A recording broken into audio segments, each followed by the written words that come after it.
In this urgent message, the prophet reveals a profound divine encounter involving high-ranking heavenly generals and a strategic plan for national restoration. A specific mandate for prayer walking has been issued to mark out territories for the kingdom. Discover why this may be the nation's final window of grace. We are gathered here for a very, very serious time. You know, when I walked into this auditorium this evening while the worship was going on, Dr. Bruce Allen shared with me what God had shown him, that there is an open heaven in this auditorium. And after he told me, shared with me that, I was praying. As I was praying, I saw a mighty angel walk up from this direction up to me. And he was a powerful, high-ranking angel. He had a very huge sword in his hand. He put his sword on the floor, bent his knee to greet me, and then he said, mighty general angels are assembled in this conference to hear what God will speak and then to take the word for the nation. During this period of time, they are going to mark out territories in this nation. Especially, the Lord showed me. Now, this is an announcement that I'm going to make at the end, but I'll make it right now. That tomorrow afternoon, see, I was praying, asking the Lord, what do you want us to do? What is your purpose for this gathering? So the Lord said, tomorrow afternoon,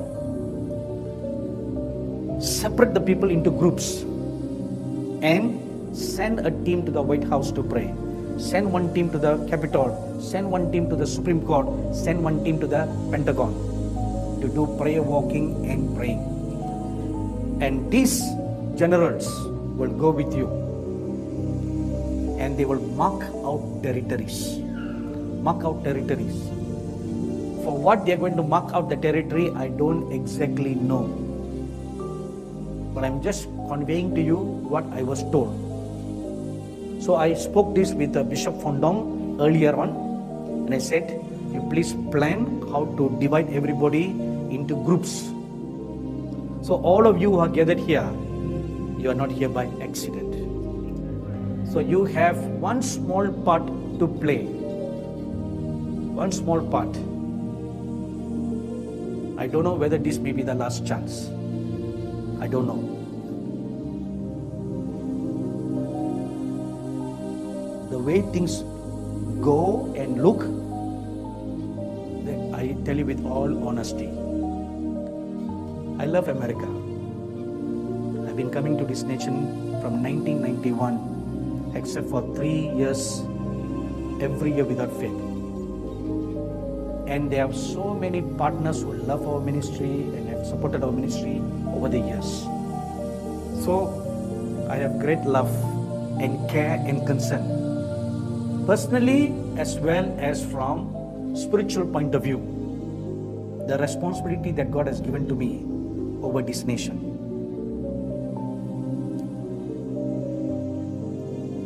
So I'm saying this to show you my heart. I don't condemn you or don't brush off this nation, that I care for this nation. There's not much hope for this nation. Not much hope. I say this with great sadness in my heart. Many nations are being weighed in the balances and they are found wanting. And soon, the Lord will unleash His wrath of judgment upon all. And you see this happening in the US. Fires, uncontrollable forest fires, happening all over the nation. This I had prophesied that will happen. And look at all the senseless, merciless killings. You know, when I read all these killings, I felt in my heart something is unusual. How is it that the killings are becoming so rampant? The young and the old are doing that. So I went back to my diaries. So I always write down the visions that I see and the revelations that I get over nations now. And 2 years ago, I read the prophecy that the Lord gave me for the US. And in it, I saw written that evil spirits will come and open bottomless pit in several parts of the world. 4 places. And one is the US. And when the bottomless pit is open, tremendous spirits of violence will manifest. They will come out and they will create havoc in the nation. When I read that, I then understood what is happening now. All these gun killings with guns and all the stuffs, ridiculous, merciless killings for no reason, right? They're killing for no reason. It's all the works of these evil spirits. And what is the reason? Shedding of innocent blood. And you continue to shed innocent blood. Now, listen people. God, out of His great grace, now gave you an opportunity to put things right by overturning the Roe versus Wade law. It's an opportunity for you to repent. But what have you done? Protest against that. Right? That's what you're doing. Now, I tell you one secret. If all the church, all the Christians in the US will bend your knees and sincerely pray to stay the Roe versus Wade bill, there is a window of grace for you. All it will take is for your president to appoint another liberal judge. And I tell you today what's going to happen tomorrow. They will undo what the Supreme Court has just passed and reverse it. If that happens,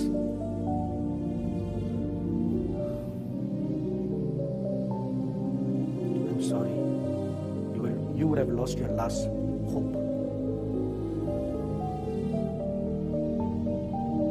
I know Dr. White has been marshalling the nation for years to pray for the president when Mr. Trump was in office, pray for his safety.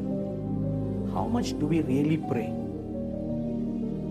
You know, whenever I get word from the Lord, specific word of protection for the president, like there were witchcraft being done against him. How many Christians took it seriously?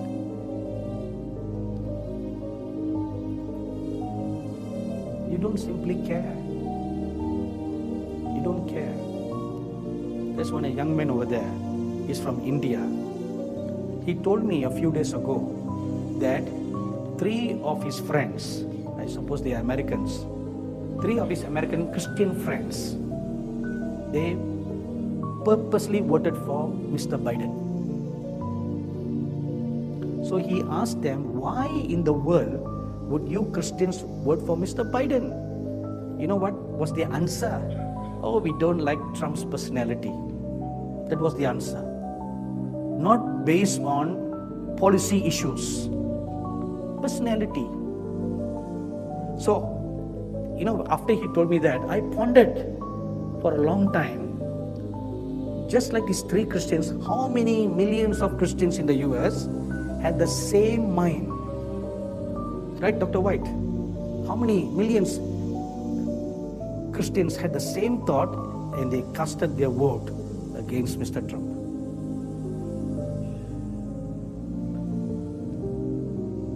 You know, the scriptures tells us very clearly, it is God who appoints kings. It's God who appoints governments. So unless and until God permits, no one can simply come and sit on the chair. So don't be, cover yourself with all other kinds of whatever theories that are flooding your country. So There are many, many mighty warrior angels. They are not just warrior angels. Their ranks are generals. They are generals in the Lord's army. They are present in this conference. And the saints of God, they are present in this conference. I've never seen such an activity of the heavenly kind in the previous conferences in Gettysburg. So this must be one reason why we are here in the capital. And also for 2 days in a row, I saw the Chief Prince Angel of the United States of America hovering over the capital, which I will share with you on Saturday, what they showed me. So I want to humbly say to you, each time you walk into this auditorium, enter with the fear of God in your heart. Do not be playful. Do not be frivolous. Do not talk and chat unnecessarily. If you want to talk or chat, do it outside this auditorium. This place has been marked holy unto the Lord. So from now till Sunday, when the conference ends, please maintain this holy attitude and this attitude of the fear of God. If you do that, then a piece of heavenly information will be deposited into your spirit, and you will receive it, and then God will give you words to pray or to act for the nation.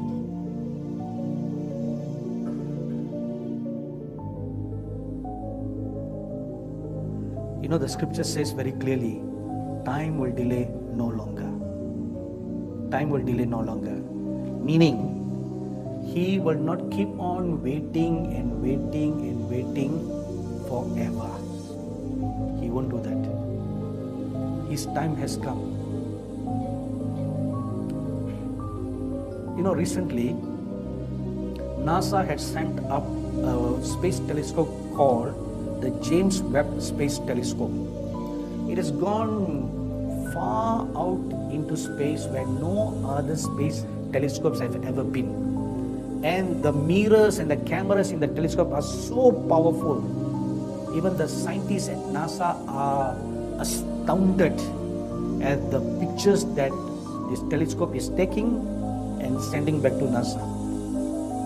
While this is going on, in the last few months, scientists or astrophysicists at a teleport center in New South Wales, Australia, have been picking up sounds from the farthest part of the universe. Sounds like voice, which they do not know how to interpret, but they are coming at regular intervals from far out in the universe. You know what is happening? The coming of the Lord is drawing nigh, and heaven is speaking. And heaven is speaking. The Gentile or the heathen world is receiving it, becoming aware of it, but the church is sleeping. The church is dumb, deaf, and stupid. You know why? Because we fail to look at the things happening around us. The Lord Jesus said, when you see the skies are dark, you know it's going to rain. Can't you see what's happening around you? All the prophecies the Lord Jesus spoke in Matthew chapter 24 are being fulfilled right this last iota. The trinity of disaster: famine, pestilence, earthquakes. I just coined the word this morning. The trinity of disaster. They are happening in a greater manner just in the past 1 year.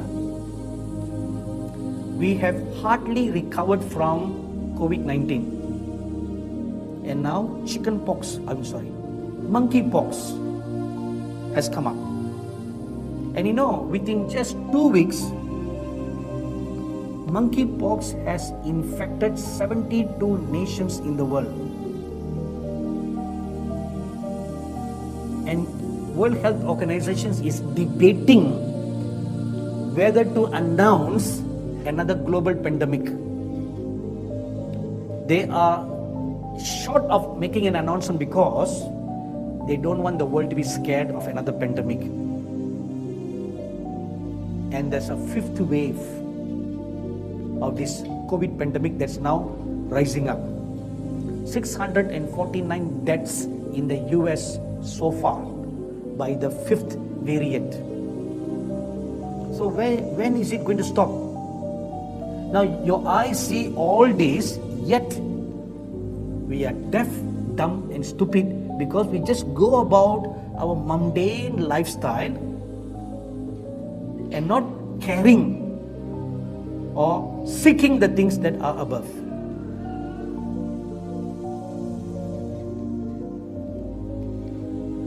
You know, in Matthew chapter 11, the Lord Jesus said like this: there will be greater hope for Sodom and Gomorrah than for all of us. If all the works that were done in Capernaum were done in Sodom and Gomorrah, they would have repented long time ago and still remained in the Lord's day. So the same can be said for us today. With all the great explosion of the word, of healings, of miracles, signs and wonders, and of the baptism of the Holy Spirit, if all were done in Sodom and Gomorrah, they would have attained sainthood and even raptured by now.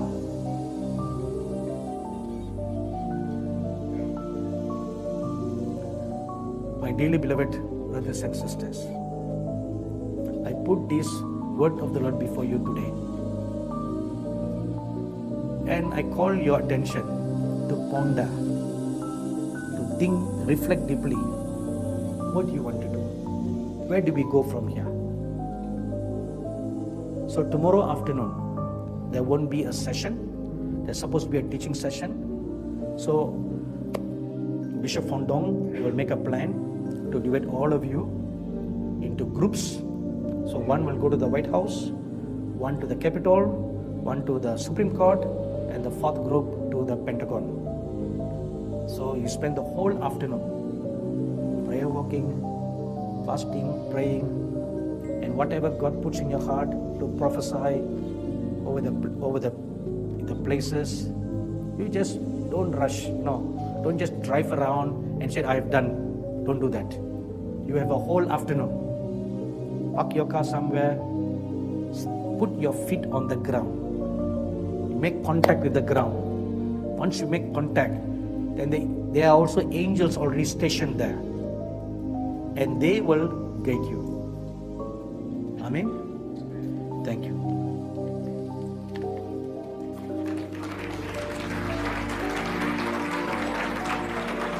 If this revelation has stirred your spirit and opened your eyes, please subscribe to the channel, like this video, and share it with your friends and family.